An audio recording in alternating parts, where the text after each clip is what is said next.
ഇന്ത്യയിലെ തെക്ക് പടിഞ്ഞാറൻ സംസ്ഥാനമായ കേരളം കായലുകൾക്കും ഉഷ്ണമേഖലാ കടൽ തീരങ്ങൾക്കും സമൃദ്ധമായ പ്രകൃതി ദൃശ്യങ്ങൾക്കും പേരുകേട്ടതാണ്.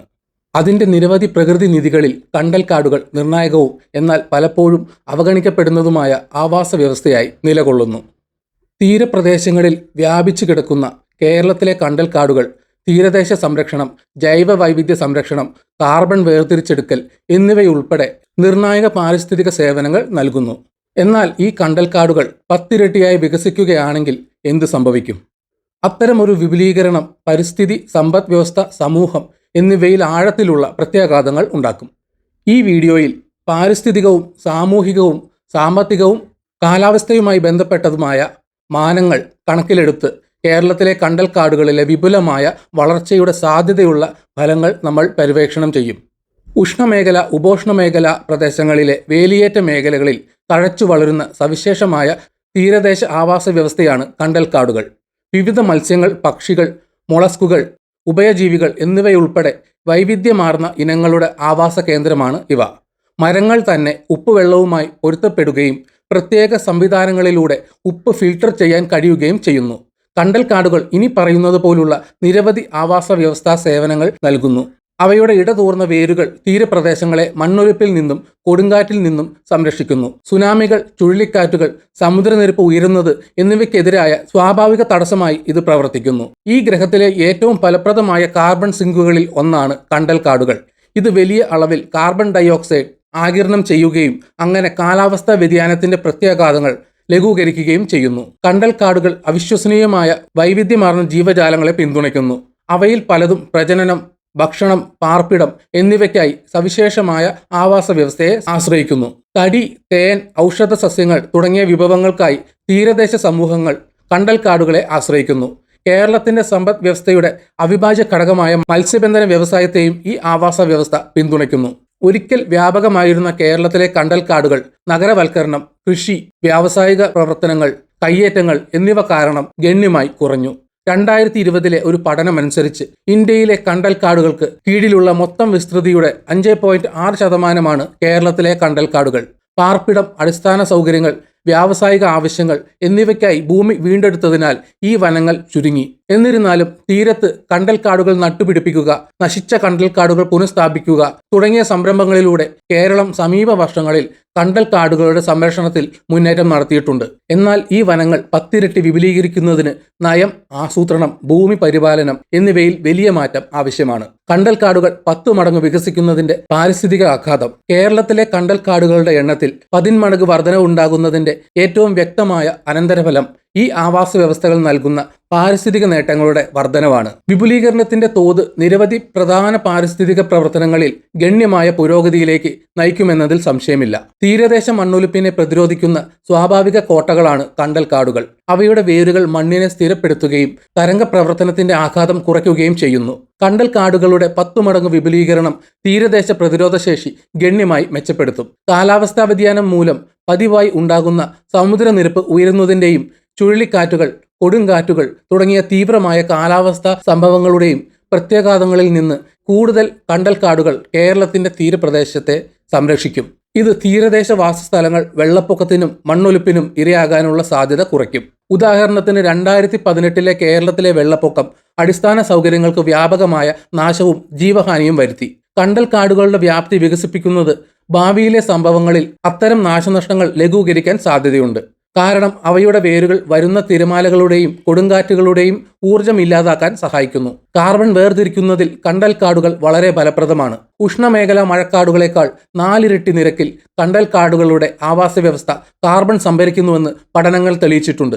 കേരളത്തിലെ കണ്ടൽക്കാടുകൾ വിപുലീകരിക്കുന്നത് കാലാവസ്ഥാ വ്യതിയാനത്തിന് പ്രധാന ഹരിതഗൃഹവാതകമായ കാർബൺ ഡയോക്സൈഡ് പിടിച്ചെടുക്കാനും സംഭരിക്കാനുമുള്ള സംസ്ഥാനത്തിന്റെ ശേഷി വർദ്ധിപ്പിക്കും. കേരളത്തിലെ കണ്ടൽക്കാടുകൾ 10 മടങ്ങ് വികസിക്കുകയാണെങ്കിൽ അത് സംസ്ഥാനത്തിന്റെ കാർബൺ ഉദ്വമനം ഗണ്യമായി നികത്തുകയും കാലാവസ്ഥാ വ്യതിയാനത്തെ ചെറുക്കുന്നതിനുള്ള ദേശീയ ആഗോള ശ്രമങ്ങൾക്ക് സംഭാവന നൽകുകയും ചെയ്യും. വിപുലീകരിച്ച കണ്ടൽക്കാടുകൾക്ക് പ്രതിവർഷം ദശലക്ഷക്കണക്കിന് ടൺ കാർബൺ വേർതിരിക്കാൻ കഴിയും. ഇത് ഉഷ്ണമേഖലാ തീരപ്രദേശങ്ങളിലെ കാലാവസ്ഥാ ലഘൂകരണ ശ്രമങ്ങൾക്ക് കേരളത്തെ ഒരു മാതൃകയാക്കുന്നു. കണ്ടൽക്കാടുകൾ വൈവിധ്യമാർന്ന ജീവജാലങ്ങൾക്ക് അനിവാര്യമായ ആവാസ വ്യവസ്ഥ നൽകുന്നു. നിരവധി ഇനം മത്സ്യങ്ങൾ, ക്രസ്റ്റേഷനുകൾ, മോളസ്കുകൾ എന്നിവ കണ്ടൽക്കാടുകളുടെ ആവാസ വ്യവസ്ഥയുടെ സുരക്ഷിതമായ വെള്ളത്തിൽ പ്രജനനം നടത്തുകയും സമുദ്രഭക്ഷ്യ ശൃംഖലയെ പിന്തുണയ്ക്കുകയും ചെയ്യുന്നു. ഇന്ത്യൻ പിറ്റ, കിങ്ഫിഷർ തുടങ്ങിയ പക്ഷികളും വിവിധ ദേശാടന ഇനങ്ങളും ഭക്ഷണത്തിനും കൂടുണ്ടാക്കുന്നതിനും ഈ ആവാസ വ്യവസ്ഥയെ ആശ്രയിക്കുന്നു. കേരളത്തിലെ കണ്ടൽക്കാടുകളുടെ 10 മടങ്ങ് വിപുലീകരണം ജൈവ വൈവിധ്യത്തെ ശക്തിപ്പെടുത്തുകയും പ്രാദേശിക വന്യജീവികൾക്ക് ഭക്ഷ്യസ്രോതസ്സുകളുടെ ലഭ്യത വർദ്ധിപ്പിക്കുകയും ചെയ്യും. ഇത് ദേശാടന പക്ഷികൾക്ക് കൂടുതൽ സങ്കേതങ്ങൾ സൃഷ്ടിക്കുകയും മത്സ്യശേഖരം വർദ്ധിപ്പിക്കുകയും പരിസ്ഥിതിക്കും പ്രാദേശിക സമൂഹങ്ങൾക്കും ഗുണം ചെയ്യുകയും ചെയ്യും. വെള്ളത്തിൽ നിന്നുള്ള മലിനീകരണം, പ്രത്യേകിച്ച് കാർഷിക ഒഴുക്ക്, മലിനജലം, വ്യാവസായിക മാലിന്യങ്ങൾ എന്നിവ നീക്കം ചെയ്യാൻ കണ്ടൽക്കാടുകൾ സഹായിക്കുന്നു. അവയുടെ റൂട്ട് സിസ്റ്റങ്ങൾ സ്വാഭാവിക ഫിൽട്ടറുകളായി പ്രവർത്തിക്കുകയും അവശിഷ്ടങ്ങളെയും മാലിന്യങ്ങളെയും തടസ്സപ്പെടുത്തുകയും ചെയ്യുന്നു. കണ്ടൽക്കാടുകളുടെ വ്യാപ്തി 10 മടങ്ങ് വർദ്ധിക്കുന്നതിലൂടെ കേരളത്തിന്റെ തീരദേശ ജലം ഗണ്യമായി ശുദ്ധീകരിക്കാനും സമുദ്രജീവികളുടെ ആരോഗ്യം മെച്ചപ്പെടുത്താനും മനുഷ്യ ഉപഭോഗത്തിനുള്ള ജലസംസ്കരണ ചെലവ് കുറയ്ക്കാനും കഴിയും. കേരളത്തിലെ തീരദേശ സമൂഹങ്ങൾ അവരുടെ ഉപജീവനത്തിനായി തീരദേശ ആവാസ വ്യവസ്ഥയെ വളരെയധികം ആശ്രയിക്കുന്നു. കണ്ടൽക്കാടുകളുടെ വിപുലീകരണത്തിന് വെല്ലുവിളികളും അവസരങ്ങളും കൊണ്ടുവരാൻ കഴിയും. പല തീരപ്രദേശങ്ങളിലും പ്രാദേശിക സമൂഹങ്ങൾ വിറക്, തടി, തേൻ, ഔഷധ സസ്യങ്ങൾ, മത്സ്യബന്ധനം തുടങ്ങിയ വിഭവങ്ങൾക്കായി കണ്ടൽക്കാടുകളെ ആശ്രയിക്കുന്നു. കണ്ടൽക്കാടുകളുടെ വർധനവ് സമുദ്ര ആവാസ വ്യവസ്ഥയുടെ ആരോഗ്യം മെച്ചപ്പെടുത്തുകയും മത്സ്യശേഖരം വർദ്ധിക്കുന്നതിലേക്ക് നയിക്കുകയും ചെയ്യുമെങ്കിലും പ്രധാന മത്സ്യബന്ധന കേന്ദ്രങ്ങളായ അഴിമുഖ പ്രദേശങ്ങളിൽ കണ്ടൽക്കാടുകൾ പലപ്പോഴും വളരുന്നതിനാൽ മത്സ്യബന്ധനത്തിനുള്ള ചില പ്രദേശങ്ങളിലേക്കുള്ള പ്രവേശനം പരിമിതപ്പെടുത്താനും ഇതിന് കഴിയും. ഈ മാറ്റം കൈകാര്യം ചെയ്യുന്നതിന് പ്രാദേശിക ജനസംഖ്യയുടെ ആവശ്യങ്ങളുമായി സംരക്ഷണത്തെ സന്തുലിതമാക്കുന്ന സുസ്ഥിര വിഭവ മാനേജ്മെന്റ് രീതികൾ കേരളം സ്വീകരിക്കേണ്ടതുണ്ട്. ഉദാഹരണത്തിന്, ആരോഗ്യകരമായ കണ്ടൽക്കാടുകളുടെ സാന്നിധ്യത്തിൽ നിന്ന് സാമ്പത്തികമായി പ്രയോജനം നേടാൻ സമൂഹങ്ങളെ സഹായിക്കുന്നതിന് ഇക്കോ ടൂറിസം സംരംഭങ്ങൾ വികസിപ്പിക്കാൻ കഴിയും. ഗൈഡഡ് ടൂറുകൾ, പക്ഷി നിരീക്ഷണം, കണ്ടൽക്കാടുകളുടെ ആവാസ വ്യവസ്ഥയിൽ നിന്നുള്ള പരിസ്ഥിതി സൗഹൃദ ഉൽപ്പന്നങ്ങൾ എന്നിവ ഇതിൽ ഉൾപ്പെടും. കണ്ടൽക്കാടുകൾ വികസിപ്പിക്കുന്നതിന് ഭൂമി ആവശ്യമാണ്. ഇത് കൃഷി, പാർപ്പിടം, അടിസ്ഥാന സൗകര്യങ്ങൾ എന്നിവയ്ക്കായി ഭൂമിയെ ആശ്രയിക്കുന്ന സമൂഹങ്ങളും സംരക്ഷണവാദികളും തമ്മിലുള്ള സംഘർഷങ്ങളിലേക്ക് നയിച്ചേക്കാം. കേരളത്തിൽ ജനസാന്ദ്രത കൂടുതലാണ്. ഭൂവിനിയോഗത്തിൽ വലിയ തർക്കമുണ്ട്. കണ്ടൽക്കാടുകളുടെ വിപുലീകരണം പ്രാദേശിക സമൂഹങ്ങളുടെ കുടിയൊഴിപ്പിക്കലിനോ ഉപജീവന മാർഗം നഷ്ടപ്പെടുത്തുന്നതിനോ കാരണമാകുന്നില്ലെന്ന് ഉറപ്പാക്കാൻ സംസ്ഥാനം ശ്രദ്ധാപൂർവം സോണിങ്ങും ഭൂവിനിയോഗ ആസൂത്രണവും നടപ്പാക്കേണ്ടതുണ്ട്. നശിച്ചതോ ഉൽപാദനക്ഷമതയില്ലാത്തതോ ആയ ഭൂമിയിലെ കണ്ടൽക്കാടുകളുടെ പുനരുദ്ധാരണത്തിൽ നിന്ന് ചില പ്രദേശങ്ങൾക്ക് പ്രയോജനം ലഭിക്കുമെങ്കിലും മറ്റ് വികസിത പ്രദേശങ്ങൾക്ക് വെല്ലുവിളികൾ നേരിടേണ്ടി വന്നേക്കാം. ഉദാഹരണത്തിന്, കാർഷിക അല്ലെങ്കിൽ വ്യാവസായിക ഭൂമി കണ്ടൽക്കാടുകളായി പരിവർത്തനം ചെയ്യുന്നത് കർഷകരിൽ നിന്നോ ഡെവലപ്പർമാരിൽ നിന്നോ എതിർപ്പ് നേരിടേണ്ടി വരും. സംഘർഷം ഒഴിവാക്കുന്നതിനും കണ്ടൽക്കാടുകളുടെ വിപുലീകരണത്തിന്റെ നേട്ടങ്ങൾ തുല്യമായി പങ്കിടുന്നുവെന്ന് ഉറപ്പാക്കുന്നതിനും തീരുമാനമെടുക്കൽ പ്രക്രിയയിൽ പങ്കാളികളെ ഉൾപ്പെടുത്തേണ്ടത് അത്യാവശ്യമാണ്. വിനോദസഞ്ചാരം വരുമാനം വർദ്ധിപ്പിക്കുന്നത് മുതൽ മെച്ചപ്പെട്ട മത്സ്യബന്ധനം, പുതിയ ഹരിത തൊഴിൽ അവസരങ്ങൾ സൃഷ്ടിക്കൽ തുടങ്ങി കേരളത്തിൽ കണ്ടൽക്കാടുകൾ 10 മടങ്ങ് വികസിക്കുന്നതിന്റെ സാമ്പത്തിക പ്രത്യാഘാതങ്ങൾ വളരെ വലുതാണ്. ലോകമെമ്പാടും വളരുന്ന ഒരു വ്യവസായമാണ് ഇക്കോ ടൂറിസം. പ്രകൃതി സ്നേഹികൾക്കും പരിസ്ഥിതി പ്രവർത്തകർക്കും പക്ഷി നിരീക്ഷകർക്കും ആകർഷകമായ ലക്ഷ്യസ്ഥാനമായി വിപുലീകരിച്ച കണ്ടൽക്കാടുകൾ പ്രയോജനപ്പെടുത്താൻ കേരളത്തിന് കഴിയും. കണ്ടൽക്കാടുകളുടെ ആവാസ വ്യവസ്ഥയുടെ സമ്പന്നമായ ജൈവ വൈവിധ്യവും സുസ്ഥിര യാത്രകളോടുള്ള ആഗോള താൽപ്പര്യവും കേരളത്തിലെ തീരപ്രദേശങ്ങളിലേക്ക് വിനോദസഞ്ചാരികളുടെ ഒരു പുതിയ തരംഗത്തെ ആകർഷിക്കും. ഇത് സാമ്പത്തിക നേട്ടങ്ങൾ നൽകുക മാത്രമല്ല, കണ്ടൽക്കാടുകളുടെ സംരക്ഷണത്തിന്റെ പ്രാധാന്യത്തെക്കുറിച്ച് അവബോധം വളർത്തുകയും ചെയ്യും. കണ്ടൽക്കാടുകളുടെ വിപുലീകരണം മത്സ്യങ്ങളുടെ എണ്ണം വർദ്ധിപ്പിക്കുന്നതിലേക്ക് നയിക്കുകയും കേരളത്തിലെ മത്സ്യബന്ധനത്തിന് ഗുണം ചെയ്യുകയും ചെയ്യും. കണ്ടൽക്കാടുകളുടെ വേരുകൾ വൈവിധ്യമാർന്ന മത്സ്യങ്ങളുടെ പ്രജനന കേന്ദ്രങ്ങളായി വർത്തിക്കുന്നു. അവയിൽ പലതും വാണിജ്യപരമായി വിലപ്പെട്ടതാണ്. കണ്ടൽക്കാടുകളുടെ വിപുലീകരണം നന്നായി കൈകാര്യം ചെയ്താൽ അത് പ്രാദേശിക മത്സ്യബന്ധനത്തെ പുനരുജ്ജീവിപ്പിക്കുകയും കടൽ വിഭവങ്ങളുടെ വിതരണം വർദ്ധിപ്പിക്കുകയും തീരദേശ മത്സ്യത്തൊഴിലാളികളുടെ ഉപജീവന മാർഗം മെച്ചപ്പെടുത്തുകയും ചെയ്യും. കേരളത്തിലെ കണ്ടൽക്കാടുകളുടെ വിപുലീകരണത്തിനും സംരക്ഷണ പ്രവർത്തനങ്ങളിൽ ഗണ്യമായ നിക്ഷേപം ആവശ്യമാണ്. പുനരുദ്ധാരണ പദ്ധതികൾ, പരിസ്ഥിതി നിരീക്ഷണം, ഗവേഷണം എന്നിവയിൽ ഹരിത തൊഴിലവസരങ്ങൾ സൃഷ്ടിക്കുന്നതിലേക്ക് ഇത് നയിച്ചേക്കാം. വിപുലീകരിച്ച കണ്ടൽക്കാടുകളുടെ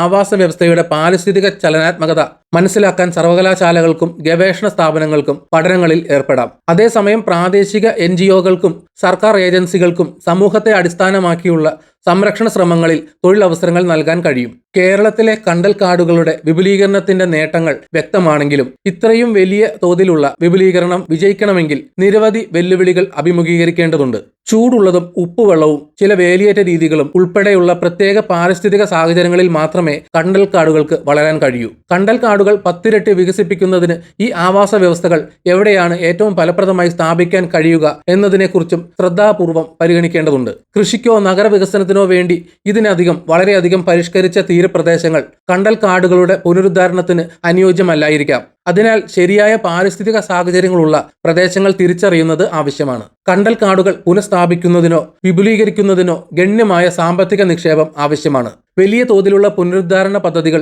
ചെലവേറിയതാകാം.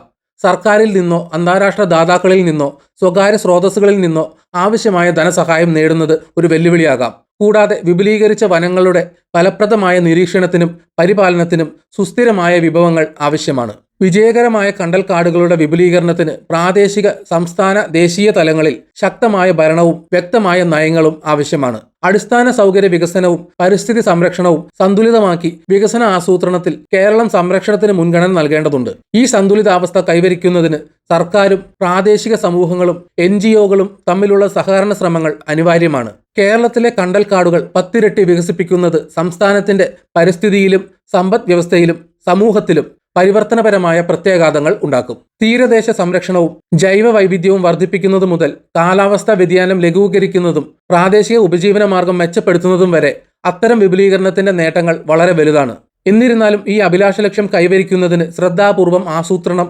സഹകരണം, ഗണ്യമായ നിക്ഷേപം എന്നിവ ആവശ്യമാണ്. സമുദ്രനിരപ്പ് ഉയരുന്നതും തീവ്രമായ കാലാവസ്ഥാ സംഭവങ്ങളും പോലുള്ള കാലാവസ്ഥാ വ്യതിയാനം ഉയർത്തുന്ന കേരളം അഭിമുഖീകരിക്കുന്നതിനാൽ കണ്ടൽക്കാടുകളുടെ വിപുലീകരണം പ്രകൃതി പരിസ്ഥിതിയും തീരദേശ സമൂഹങ്ങളുടെ ക്ഷേമവും സംരക്ഷിക്കുന്നതിനുള്ള ഏറ്റവും ഫലപ്രദവും സുസ്ഥിരവുമായ തന്ത്രങ്ങളിൽ ഒന്നായിരിക്കും. ശരിയായ സമീപനത്തിലൂടെ കണ്ടൽക്കാടുകളുടെ സംരക്ഷണത്തിനുള്ള ഒരു മാതൃകയായി കേരളത്തിന് ഉയർന്നു വരാൻ കഴിയും. പ്രകൃതിയെ അടിസ്ഥാനമാക്കിയുള്ള പരിഹാരങ്ങൾ നമ്മുടെ കാലത്തെ ഏറ്റവും പ്രധാനപ്പെട്ട ചില പ്രശ്നങ്ങൾ പരിഹരിക്കാൻ എങ്ങനെ സഹായിക്കുമെന്ന് ഇത് തെളിയിക്കുന്നു. ഈ വീഡിയോ ഇവിടെ വെച്ച് നിർത്തുന്നു. നിങ്ങൾക്ക് വീഡിയോ ഇഷ്ടപ്പെട്ടെങ്കിൽ ലൈക്ക് ചെയ്യുക. നിങ്ങൾ ചാനൽ സബ്സ്ക്രൈബ് ചെയ്തിട്ടില്ല എങ്കിൽ സബ്സ്ക്രൈബ് ചെയ്യണം. നിങ്ങളുടെ വിലയേറിയ അഭിപ്രായങ്ങൾ കമന്റിൽ രേഖപ്പെടുത്തണം. നോട്ടിഫിക്കേഷൻ ബെൽ ബട്ടൺ അമർത്താൻ മറക്കരുത്. മറ്റൊരു വീഡിയോയുമായി വീണ്ടും കാണാം. ബൈ.